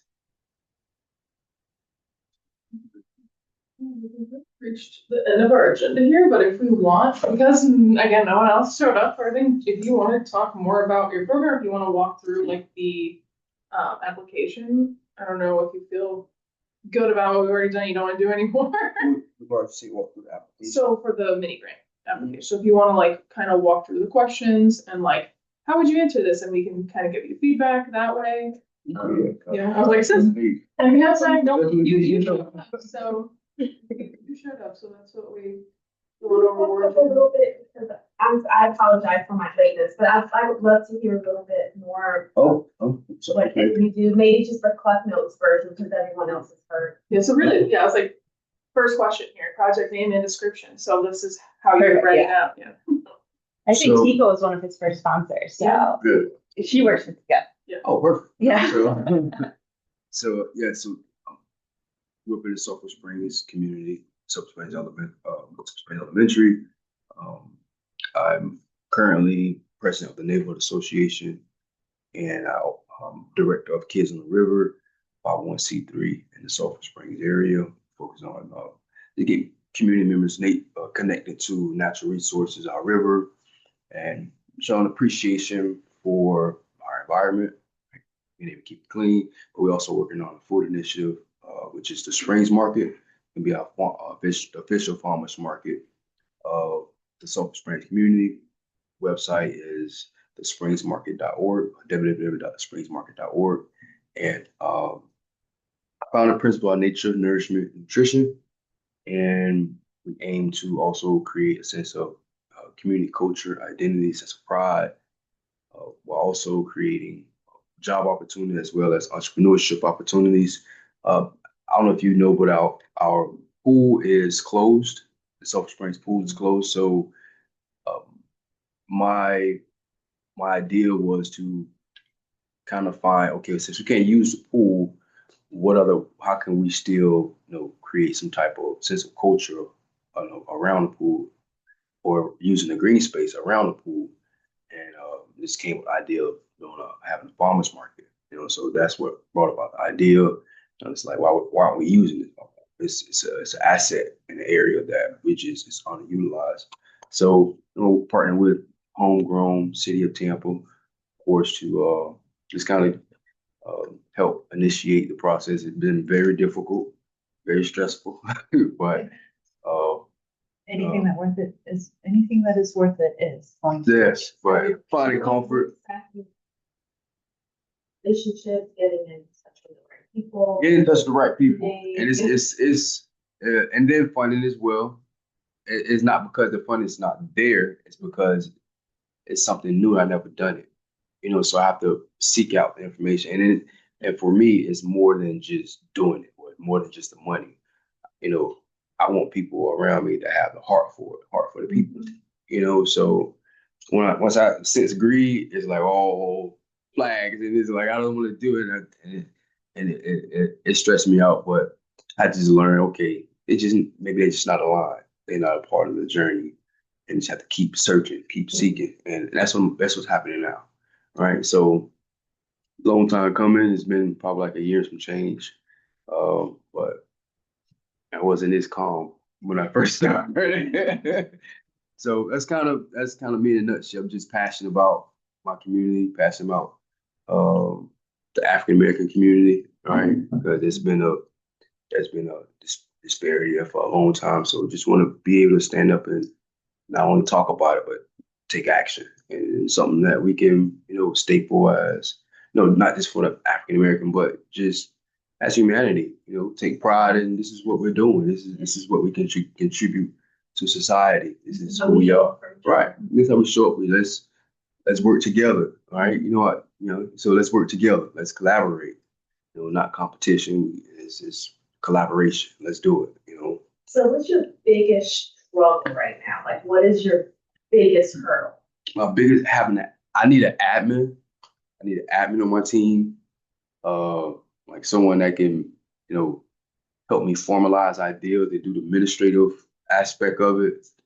Because I'm full of ideas and I have so much access. And there's 10,000 residents and there's over 40 acres of land.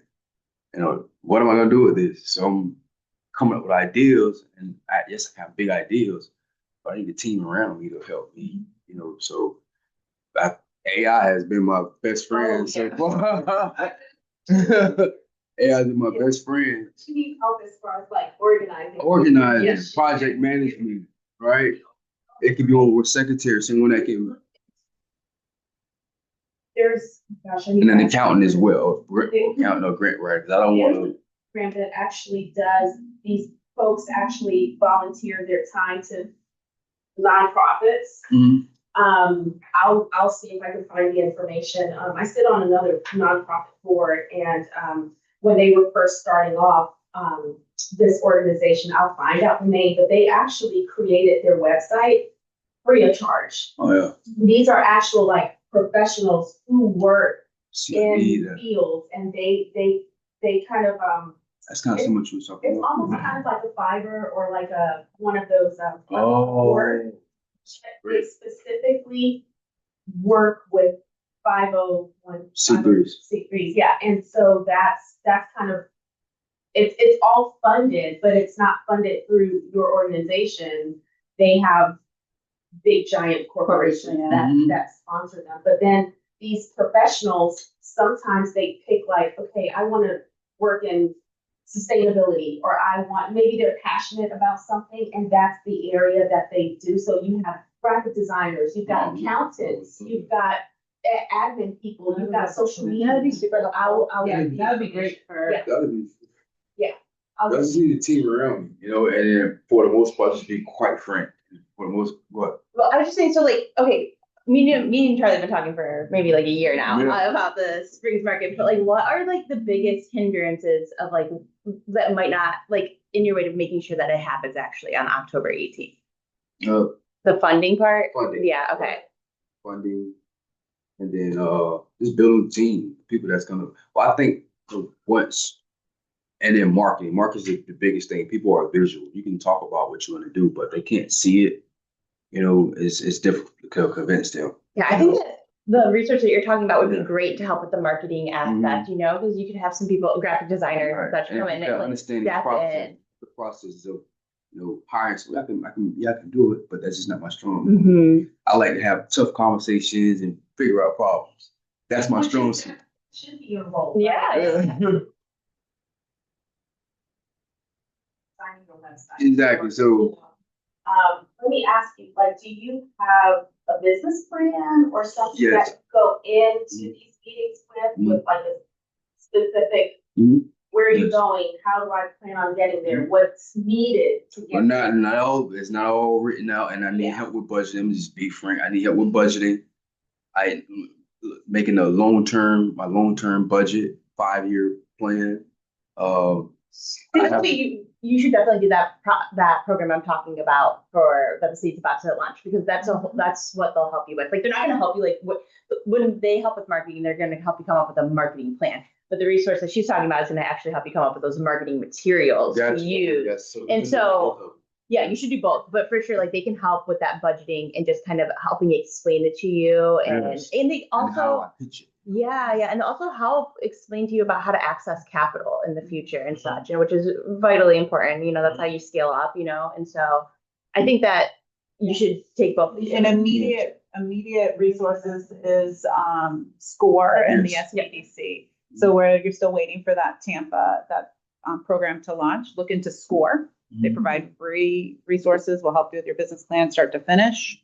They're similar to the SBC, which has been working with SBC. Perfect. That would be where, so you can get through SBDC. The SCORE is a little bit different from SBC. Like, SBC, you know, they're just like general business consultants. SCORE is like retired experts in their field who are helping people. So again, that could be a great resource to use in addition to SBDC too. I think that one of the issues I've seen with SCORE is just because they are retired people, like, you know what I mean? They're not always available, you know what I mean? And so, so like, I was thinking, do I have to hire someone to find do I have to find a grant to hire someone to pay them to do this? Because that's gonna be dedicated. You know, I'm gonna be able to call someone, hey, this is what we're doing. You know? So it's getting handled, you know. To hire for admin are oftentimes very difficult to find. Just in my experience. However, that intern program that would be great. Might be really key, because you have something very specific that you need admin wise, right? Somebody that can go in and organize your thoughts and help put it together.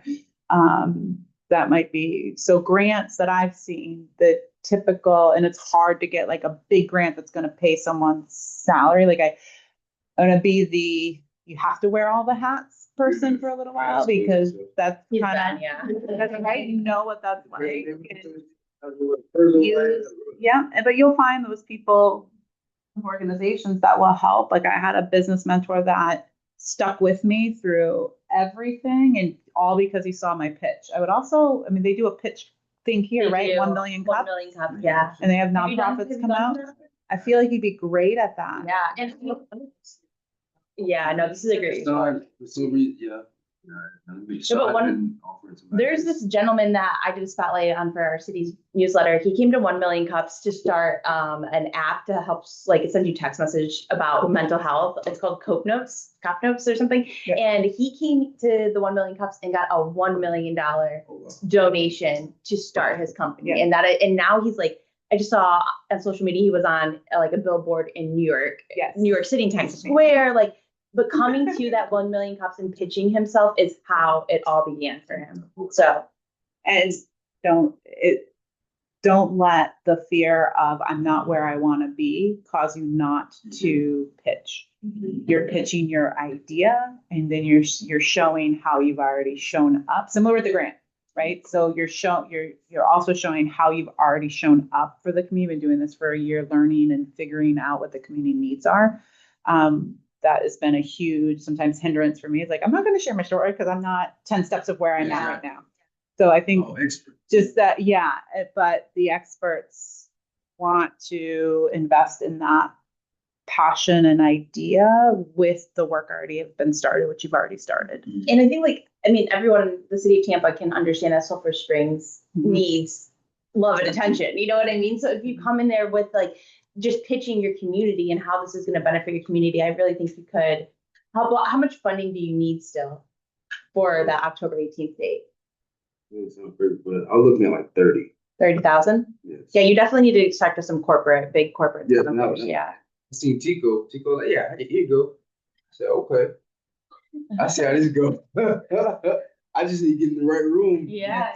5 of these, 6 of these. Yeah. Right. Right. You should 5 go or 6 of these. Let me figure out what we're gonna schedule a meeting, me and you next week. We'll figure out when the next 1 Million Cups are, apply for you to go to that, and then we can, start building, because that's it. Like that has to be your focus before we even working about marketing, though, because if you don't have the funding in place to make it happen, what's the marketing gonna do? You know what I mean? Like if to get people. So I think you really have to focus on that. Funding. Yeah, you got to get that funding in place. And that's Yeah. I mean, what you're doing now is great. You're just getting your name out there, you know, your goals, and get some buy-in. You do a great job about that. Like everybody does know when they think of Sulphur Springs, they're thinking of you because you're out there talking about your community and representing your community, and so. And then I have a contact for the American Heart Association that I'll give you directly, because what I just thought about is their number one goal is to increase the hands-off CPR or hands-only CPR. So if you did that as part of an event, they would essentially write you a check if they can come and do that. Love them. Right? So. So we can leverage. There's synergy. Yes. So if you need it, sounds like she's got a contact, but if you need a contact for that too, I'm happy to. We get your I do contact. communications and marketing for Tico.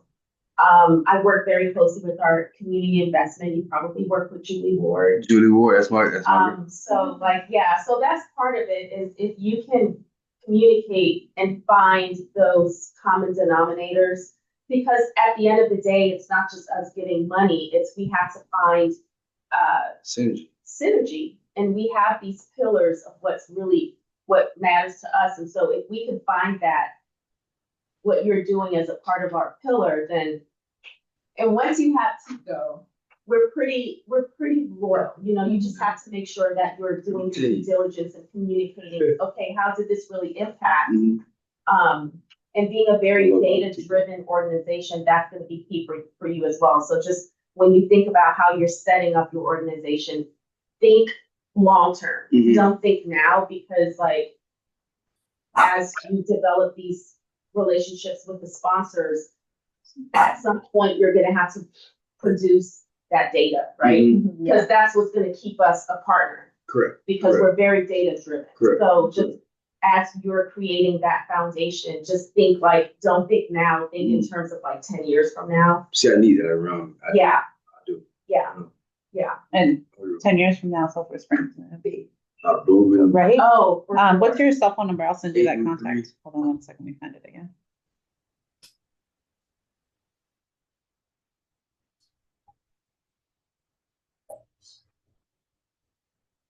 Or what? And then maybe you get a that's letter from. They did. But I'm just saying, like, when you're talking to these other people, if you're like, hey, look, Tico gave me this much money, the city's behind me too. It's like, it solidifies your program because you're like, these people are already behind me. So like if you, yeah. So you should include that when you're pitching to everybody, that the city of Tampa's behind your back, that Tico's behind your back, but you just need some more funding in order to make sure this is a realistic project for your community, you know? So. Right. No, exactly what you said. Like you're trying to align yourself with the right partners and Right, their that's what values it align is. with your values. Let's move this forward. Yeah, so you want to reach out to people we're thinking about who to reach out to, the hospitals around here, the American Red Cross, and then what was the other one that you mentioned? Bullard Foundation. Foundation. All right, phone number? Part of our 813-408. what We're we counting started 2467. to think about is how valuable it would be to maybe post, maybe take one of our meetings or do something separate, but bring in folks, I didn't get your name, Charlie. Charlie. So bring in Charlie and Chocolate Fat. Spelled the same way. some of our other members who are maybe at this level or want to get to this level or beyond, maybe inviting some of our, like the Advent Health people of the world or Ticos of the world, and bring in some key. The mixer for Yeah. funders and people who need funding. Yeah, no, And if we want to use, right? yeah, if we want to use the Springs Theater for the event at the Springs Shuffle, and we can do the Springs Theater. I mean, I can talk to the Dangers. We can get us out of Springs Theater. Yeah. Use the space. So we do have another person online, and I would like to give them a chance to introduce themselves if you'd like. I'm sorry, I don't know. Yeah, go ahead. How are you? Hi. I'm Eddie Diaz with American Legion Post 248. Nice to meet you. I ran across your website when y'all put out that mini grant. Yes. So I've been monitoring that. Didn't really know much about y'all, but we sold our building, and I acquired 18 acres of land out in Plant City. And what we're attempting to do is build out a living and working place, but evolving around the hydroponics farming so that people can learn. And, I really trying to get more of my homeless vets, be able to learn. So for me, it's just a matter of kind of listening to you guys and kind of figuring out, where I can go to for resources. We've got the land development covered, but I don't have the operations for hydroponics and aquaponics and so on and so forth alive. But our vision is to create the knowledge that we can create an industry that may or may not work. We're trying to figure it out. But one of my many businesses is I'm 74 years old, so I've been doing a lot of stuff in my years, let me just summarize by saying, at one time, and I still do, I'm very pet oriented. So I have aquariums and so on and so forth. My vision is to be able to create a small business approach where we can design the services necessary to allow for homegrown aquaponics or hydroponics and chicken coops. I've designed a building out. I'm also a contractor, but I've designed a building out that would meet the auxiliary options that the city and counties offer, so that basically we can create the environment where people that are interested in growing their own vegetables or taking care of it, raising their own chickens. What our design is that we'll design it, but then what we're going to do is offer 3 phases of service. One will be if you want to take the plugs from the lettuces or whatever they want to grow, they start from ground up, or we'll grow it out for them all the way till they're ready to produce, and then we just swap it out. So we have a once a month service that we can go out, and if people are interested, similar to taking care of an aquarium. So an example is like I have saltwater aquariums here, and I average $150 a month. to have somebody come out and maintain it for me. Saying this is viable, but the idea is that, well, let me rephrase it by saying I've learned enough to know that building a production plant of where you're really producing a lot of vegetables and stuff on a large scale isn't feasible yet. There's too many people that have started it and spent millions and millions of dollars. I don't know if you, the one that's on McDill, if you know it, but they've already gone out of business and they've only been in business for less than a year. They tried to grow, they had a grow house there on McDill, and they didn't make it either. But anyway, it's an interesting concept. We're just basically, now that we own the land or control the land, we're just trying to figure out how to make it work in that environment. But anyway, everybody has a dream, and when we sold our building, we're almost 100 years old. What I didn't want to do is just give the money away. It's too easy to give the money away, and I don't fault anybody for that, but I'm trying to create something that will carry on, and that's our mission. So if there's anything that you could advise us on how to put together the appropriate connections, and I will be looking as we progress in this. And one of the reasons I was looking at your grant is that we'd like to pay for setting up 3 or 4 homes right now with this concept to see how it works. And what I was going to use the mini grant for was to basically pay for the equipment. We'll pay for the maintenance and the updates and the training and everything that would go with it. So again, that was just a concept. Does Hillsborough County though, as a county? Every county, yes. Hi. So Nicole, she mentioned, Hi. which Nicole's a farmer, so maybe she can have some guidance for you. But I'm with the city of Tampa, and she was mentioning if we could use CDBG funding for programs like that. And every county does have, and every city has CDBG funding, which is federal funds allocated for various things like housing or economic development. The city has allocated some to economic development. Not every municipality does, but I recommend you could reach out to Plant City and Hillsborough County and see if they themselves are allocating money towards economic development, and just kind of, I recommend definitely reaching out to your local economic development team. That already, like I said, the housing part, development of the land, all that stuff, I've already gotten covered. We're just trying to figure out who to reach. Beyond that, some economic development teams like my own over at the city of Tampa, we provide funding for like just business development. And so like it'll help you with like you're building your business plan, making those connections about like, where you can find grant information, where you can find that. So I think that if you reach out to them to see maybe if they have a program like that, that it could be beneficial just to help guide you along the way. I also think that if you go to the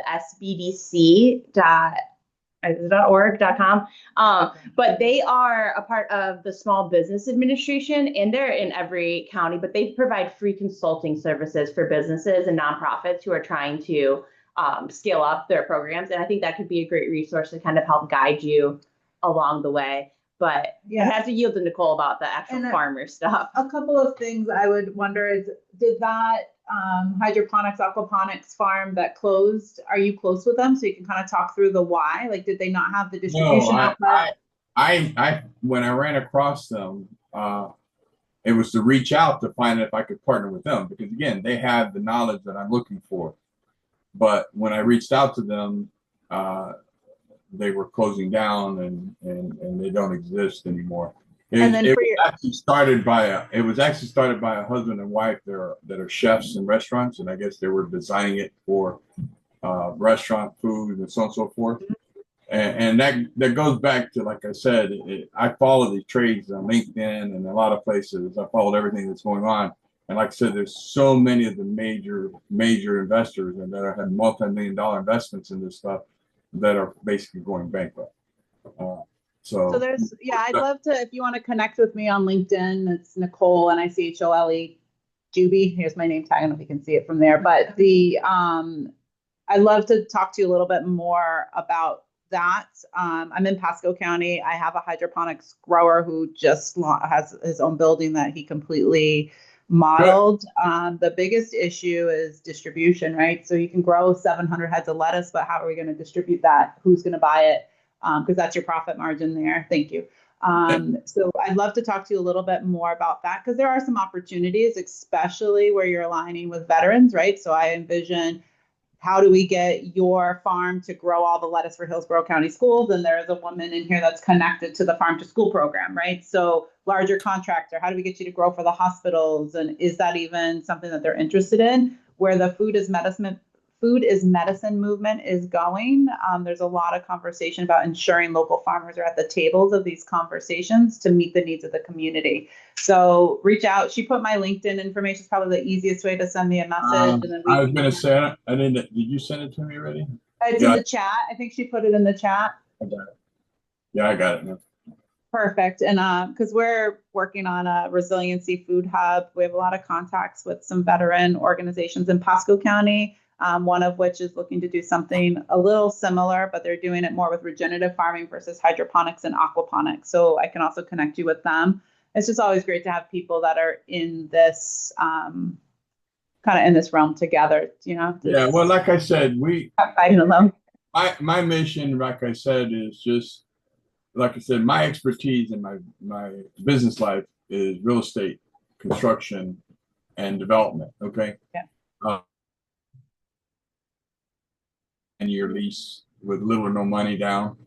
But for purposes of conversation, like I said, I can deal with building, I can deal with development, I can deal with everything it's going to take to create a working environment. Hillsborough County building codes allows what's called working farms. So the density level for a working farm, residential, is a lot higher than a straight residential. So I'm trying to leverage that. We were looking into for homeless vets and so on and so forth, but the reality is that their source of income and their liability or their reliability is really difficult to keep, and I can't afford to start this off with unreliable people. So there's also one more program I want to make sure I mention. It's through UF. I think it still exists, but it's a veterans farming training program. So you may need to connect with them. I already reached out to them, and they just said, yeah, we're happy to help, but you got to get the farm started first. So it's the chicken or the egg routine. Right. But I think what's important about that is those are people who've gone through a whole program. So that's dedicated, right? So that might help with some of the workforce that you'll need after. But yeah, I'd love to chat sidebar, anything I can help and support with. I love what you're trying to accomplish. I've accomplished what I wanted to do, which is to just meet up and try to start putting this together. We have another nonprofit that we spun off that we're in 5 counties right now. It's called Veterans Depot. And we basically service the veterans, homeless veterans, but we only work directly with the VA. It's not anybody off the street. So we were doing furniture and we ran out of resources on that. So now we're just basically dealing with kids, and we do, I don't know, maybe 700 dinners on Thanksgiving, and Christmas we do almost, I don't know, 180 children or families. So we're in all these counties right now, and that's a great program. But again, like all nonprofits right now, we're all struggling to figure out where the money's coming from. And right now, I have to make a decision whether to kill this project, which means I walk away from a lot of money because I had the option this planned off or I support the other program. So anyway, I thank you very much for your time, all of you. Yeah, thank you. And if you are available, we have a networking meeting on August 6th.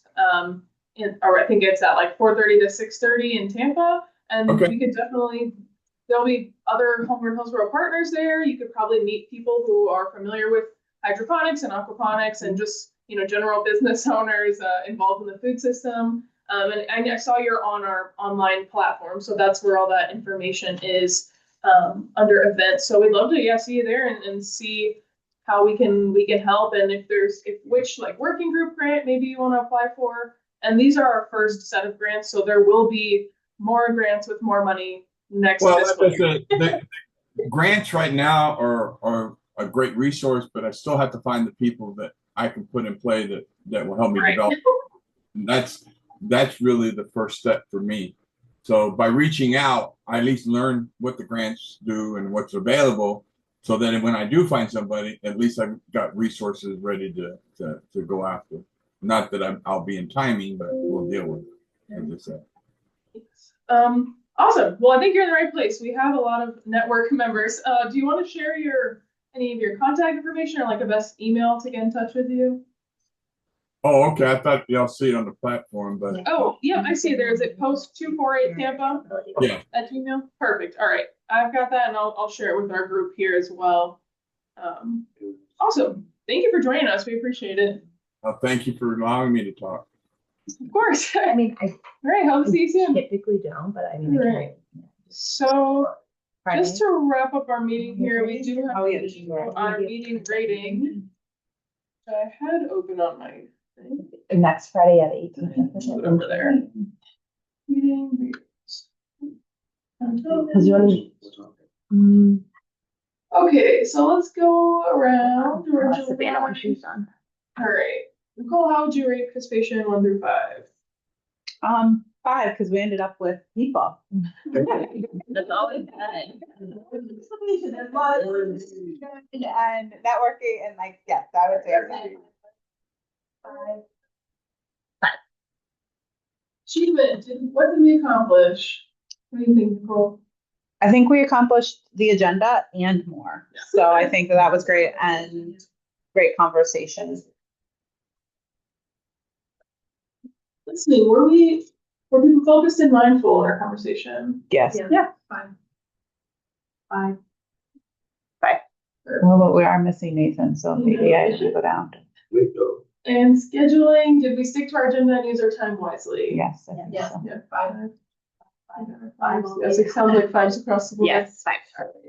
We'll have to see. What It's it great to comes up have to. some people. Yeah. Yeah. And then- Please continue to join us, So- Mr. Diaz and Mr. Charlie. And then Nathan. You can always join remotely too. if you Did can. I reach out to them? Just Feels like you hey, here's our. Like, Yeah, I know for sure. I'll let you do it. Check in. I'll let you do it. Savannah, can you I did. remind us what time that intern meeting is on the 18th? It is 11 o'clock. 11. 11 to 1 11 to 1. at the extension office. If you want an intern, gotta go to intern training. All right, I'm gonna stop recording. Anything else before we end our meeting here?